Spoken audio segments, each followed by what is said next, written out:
Hello and good morning. Today I want to give you a formal lecture about the impacts of digital technology. Now I know that I'm kind of beating a dead horse here, and not just beating a dead horse, I've beaten it so badly that it's not even recognizable as a horse anymore, and for that I apologize. So I promise this is the last technology lecture for a while, okay? Now I can't promise this forever. Inevitably I will give more stuff on this, but for the next few months I will let this topic rest. This is the last video on technology for a while.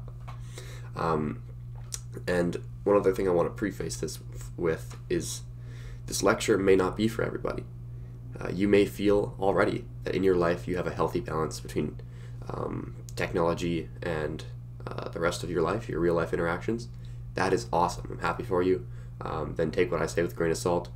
But this lecture isn't really for you. This lecture is for people who do not feel they have a healthy balance, and they're looking for a little bit of encouragement to, kick their screens to the curb and dial back a little bit, unplug.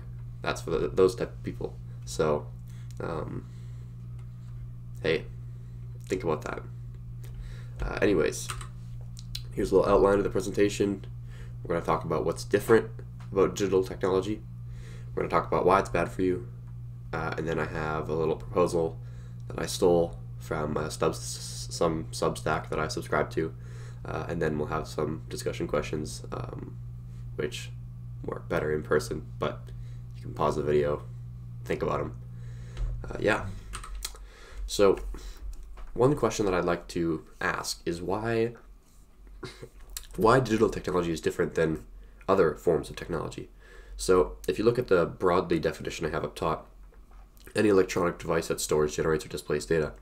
If you take away that electronic word, any device that stores, generates, or displays data, it kind of reminds you of something like a book. And if you know me, I have lots of books. I like books. I'm not against them at all. So why does adding that electronic part change the impacts of the technology?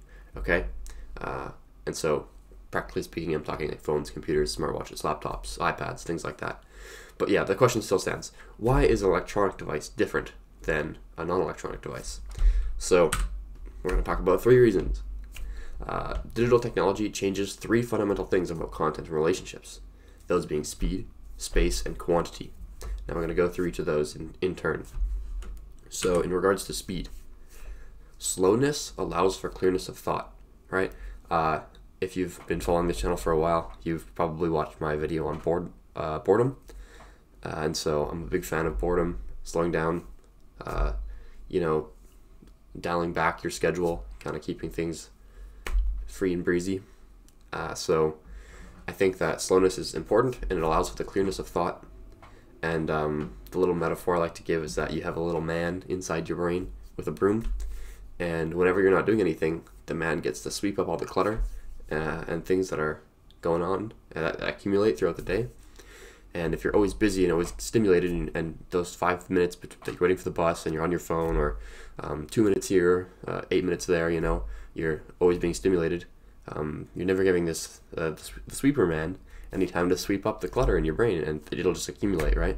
And so it's important to be bored and have time where you're not doing much. Anyways, so slowness allows for the clearness of thought. Digital technology speeds up the rate by which we consume information. So I didn't include this in the presentation, but I saw a study that showed that the average attention span,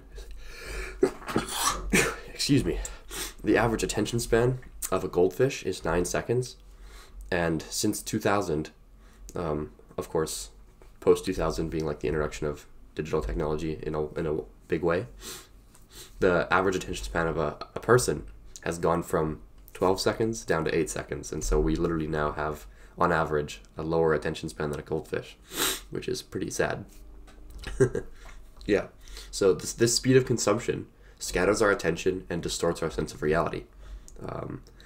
Again, harkening back to another video I made already on hyperreality, just to recap that, hyperreality is this synthetic dimension that is not accountable to real life. And so you get these weird beliefs and trends that go on in hyperreality, and they never really get reality checked, and so they get to propagate themselves unchecked, essentially. And people that are chronically online and chronically engaging in hyperreality, their sense of reality gets distorted because all of these strange ideas are not being reality checked, right? So speed of consumption scatters our attention and distorts our sense of reality. So now I have a quote from Jonathan Haidt. He's a psychologist, pretty famous, and he says, even though they, speaking about Gen Z, even though they have unprecedented access to all that has ever been written and digitized, members of Gen Z may find themselves less familiar with the accumulated wisdom of humanity than any recent generation, and therefore more prone to embrace ideas that bring social prestige within their immediate network, yet are ultimately misguided, right? This is basically the idea of like young, naive, blue-haired liberals on Twitter that like say they're communists but really don't understand like anything about Karl Marx. It's sort of the same thing, right? People are just like, it's going back to the idea of hyperreality again, where there's these ideas that are strange and they're misguided, they don't line up with reality, and yet they can continue to be spread because they're not being reality checked, like I said. Anyways, moving on. So the second thing that technology, or digital technology specifically, changes about interactions and what was the thing I said? Interactions and content is space. So before digital technology, people are forced to exist and act in real life. Their actions are embodied. Digital technology allows people to interact in cyberspace, and these interactions are of lower risk and effort, right? Think about the Xbox party chat, right? You and the boys be saying things in there you're probably not going to be saying in real life. Another example is like cyberbullying, right?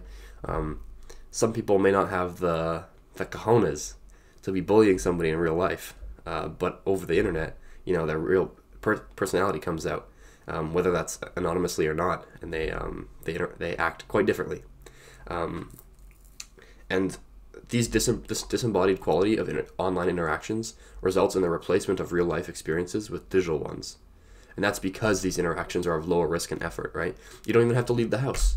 You don't even have to put your shoes on and get dressed. You can just sit in front of your computer and start interacting, right? So it's lower risk and effort, and so because people are lazy, it's going to slowly displace real life interactions with digital ones. And the third thing that digital technology changes is quantity of interactions and content. So digital technology allows people to view vastly more information than ever before, right? You can the TikTok and Instagram Reels, you can scroll endlessly. It never ends. You can just keep scrolling for the rest of your life. And so much of the information consumed on these devices is superfluous at best and mentally debilitating at worst. So what I mean by that is some of this information is superfluous. Dang, it's early. I cannot say that word. Is superfluous. And so what I mean by that is, like, you're on your Snapchat, you see the Snapchat news things on the side, and one of them says, like, check out this giant snake, 300 feet found in the Amazon. All right, it's not really bad for you. I mean, it clutters your mind, but it's just kind of useless. It's wasting your time. And then mentally debilitating at worst. So what I mean by that is you get these, like, clickbait fake news articles that are, like, designed to incite fear or make you, like, anxious, things like that. And so this increased quantity of information introduces informational clutter and toxins into our minds. So we've already seen this slide before, just the bottom part is new. So digital technology changes three fundamental things about content and relationships. We went over speed, space, quantity. And the result of these three things is that digital technologies are addicting, and so they begin to consume our lives. Here's another quote. The most profound technologies are those that disappear. They weave themselves into the fabric of everyday life until they are indistinguishable from it. Right? So think about cars in, like, a first world country. Everyone kind of assumes that you're able to get from A to B without really worrying about it. Like, cars are kind of just part of our life. They're a given, they're an assumption.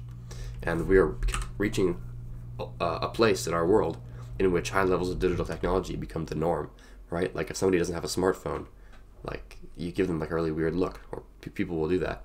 And trust me, I have experience there. It's very odd not to have a smartphone. And so in many ways, we're already there.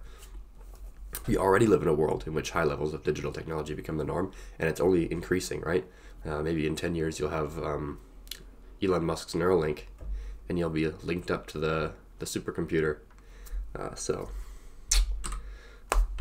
Okay, so digital technology changes three things: speed, speed, quantity. Why is that bad? So we went over it's addicting, therefore time consuming. Scatters our attention and it distorts our sense of reality. That was the speed point.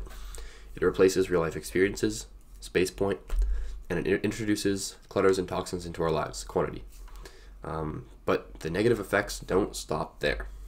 Okay, now we're going to go over physiologically, which is of the body, psychologically, which is of the mind, and spiritually, which is of the soul. So starting first with physiologically. Cell phone usage is significantly correlated with eye strain, neck pain, back pain, weight gain, lower sleep quality, early onset dementia, lower sperm quality in men, and among other things. And I have sources for these at the end of the presentation, and I think I'll copy and paste them into the description as well of the video. But yeah, this is the physiological aspect. Now moving on to the psychological aspect, which is of the mind. We have some stats here for you. 73% of Gen Z, again those are 1995 and later, sometimes or always feel alone. 71% of heavy social media users report feelings of loneliness. School loneliness increased between 2012 to 2018 in 36 out of 37 countries and was high when smartphone and internet use were high. You'll see this date, 2012, keep popping up again and again. That's because people in this who study the impacts of digital technology kind of consider 2012 to be like the smartphone revolution, like when people started getting phones and social media and things like that. And so that's why they like to include that date. 87.8% of users, 90%, feel anxious when they leave their phones at home. I think that's true for most people. Yeah, you get like a heart attack when it's not in your pocket and you feel like you lost it. Psychologically, part 2. So 66% is the increase in risk of suicide-related outcomes among teen girls who spend more than 5 hours a day versus 1 hour on social media. Teen girls were very rarely hospitalized for self-harm before 2010, but by 2020, the rates for girls had nearly tripled. And the reason these last 2 points speak about girls in particular is because for these stats, the stats for boys increased as well, but it isn't as dramatic. So I show the stats for girls instead. Social media creates unrealistic expectations for relationships and real-life interactions. This is like basically directly pulled out of my hyper-reality video, so yeah, I keep talking about it. You might as well go watch it. And the last point is that social media use is associated with higher levels of depression, otherwise known as gamer syndrome. So here's some plots about the psychological impacts. We got percent of US anxiety prevalence broken down by age group. And so again, you can see that 2012 number popping up. We got the black bar there. And so you can see that the levels are kind of stable before then. And then after that, they sort of diverge. The boomers who are old and had their brains wired before technology don't really get impacted that much by technology use, right? Because all they're really doing is watching cat videos on Facebook, right? It doesn't really impact them. But the young people their brains are becoming wired by technology, they're growing up with it. Obviously, you can tell it's very unhealthy for your brain because they have a doubling in the amount of anxiety. Now, this is teen suicides, also in the U.S., ages 10 to 14. So a little interesting stat is that girls attempt suicide far more often, but boys are successful far more often, which is why the boys are above the girls on this plot. But you can see the boys over doubled the amount since that 2012, and girls had a 50% also more than doubled, 134% increase. And the reason they have that 50% increase in 2013 is because that's like the first year after smartphones they considered them to be introduced. So it's like a big jump in that particular year. Here's a little summary of the psychological impacts. I also stole this picture right out of one of the Substacks. The link is at the end of the video. So this is the tech disordered mind. So when you are chronically online, you have a weaker cognitive center. So this is like right brain, deterioration in, left brain. Dang, now I'm. Anyways, the logical side of the brain. I forget which is which right now. Deterioration in truth, identity, and purpose, and then poor emotional control. Is that right brain? Dang, I don't know now. I think it's right brain. Poor emotional control, extremes of anger, depression, anxiety, and passion. Anyways, it's bad. So now moving on to the third point, that digital technology is bad for you spiritually. So if following Christ transforms our life so that we become better people, right? I don't want to say it's like the point of Christianity, but it's one of the side effects, right? Following Christ transforms our life so that we become more loving, more servant-hearted, more hopeful, more joyful. Does technology help or hinder this spiritual transformation? Think about that. So we have different results of digital technology and why they occur. And you can see these are all vices, so they hinder our spiritual transformation, right? We have vanity or self-centeredness. This comes from likes or other feedback on social media, right? You post something and you're always a little bit nervous about how it's going to do, right? Are people going to like it? Are they going to like me? Are they going to think I'm cute, right? You get a little bit worried about it. And then you have sloth, if you're addicted, right? Video games, addicted to social media as well, scrolling on TikTok for hours, a waste of time. Lust, there's pornographic content online, obviously, and as well as a lot of the fitness influencers on things like Instagram or whatever. It's basically pornographic content. You shouldn't be looking at it. And then anger, impatience from lack of sleep if you're staying up late. And then fear, fake or misrepresented news articles. So the question becomes, if you've noticed any of these qualities in yourself after using your phone for any length of time, or your laptop or your Xbox or whatever, you may be willfully consenting to stunting your own faith. So priority check. So the conclusion here is that digital technology is anti-human, and not only anti-human, but it's anti-Christian as well. So in order to live a healthy life, we need to rethink the ways that we engage with these technologies. And notice here that I didn't say we need to take our phones and throw them into a pit and drown them or burn them. I didn't say that. We just need to rethink the ways that we engage with these technologies. And like I said at the beginning of the presentation, you may already think you're there, in which case I would probably poke you and tell you to think about it again. But possibly this is true, right? But, you know, as a thought exercise, it's a good thing to do. Think about it. Because probably not true. You probably have some ways in which you are still being taken advantage of, really, by digital technology. Anyways, God's calling. So I cherry-picked some verses to support my point. You can tell me if you think that you agree. So with these next few verses, the idea that I'm drawing is that phones are sort of the world, and excessive use of digital technology is of the world, and God calls us to not be part of the world, right? So John 15:19, if you were of the world would love you as its own. But because you are not of the world, I chose you out of the world, therefore the world hates you. Do not be conformed to this world, Romans 12:2. 2 Corinthians 6:17, therefore go out from their midst and be separate from them, says the Lord, and touch no unclean thing, and then I will welcome you. So in my sin video on sin, the longer one, like 30 some minutes, I talked a little bit at the end about technology, and I said that like phones were sort of unclean things because they cause you to sin, like we showed here, right? And so, basically, he should not touch it because the Bible says so. So now I want to go into a little bit of a proposal. I stole it from a Substack or a newsletter called Pilgrims in the Machine. And I forget who wrote this, but you can look it up. Anyways, I think he has a 12 or 10 item list of different things that I think it's for Christians in particular, should acknowledge about technology, and sort of helps us to reorient our thinking in regards to technology.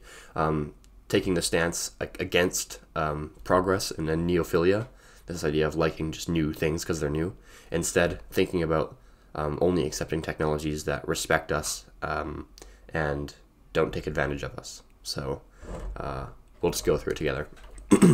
So the first point is that I believe there is a God who is reality, who is love, and who is 3 in 1, and who is a relationship, who is free, who feels, who creates, who thinks, who speaks, who made the unseen realm and the physical reality with its primary elements, including earth, animals, plants, water, sun, moon, and stars, and human beings.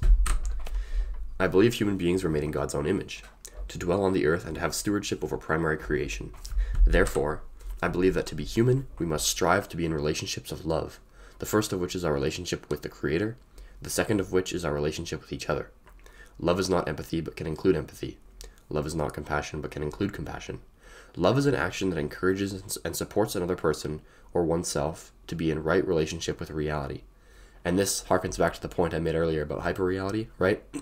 If somebody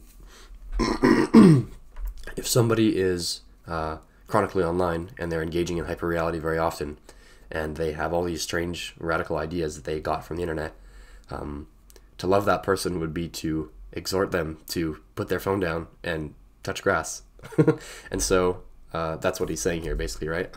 He's talking about hyperreality. He just didn't use that word. Sorry, my throat's like, well, dry this morning. Drink more water.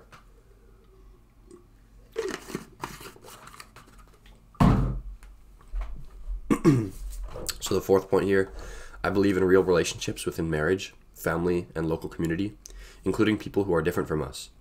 I recognize that virtual relationships exist, but their existence does not render real relationships arbitrary or dispensable, right? So even though digital relationships and interactions have the propensity to replace real relationships, they shouldn't. I believe we must stay in close contact with the primary elements of creation, right? Going out in nature. Staying close to the primary creation keeps us within the right order, because God designed us to live in the garden, right, with Him. So that's why that works. Or if you're not a Christian, we evolved that way. Up to you. Dealer's choice. Number 6. I believe that as God is a primary creator, we are sub-creators who desire and should reshape creation for the purposes of play, exploration, and invention. Sub-creation includes art, but it also includes technology, right? So we're taking a little bit more of a nuanced view here. We're not just totally against it. We have to find a balance.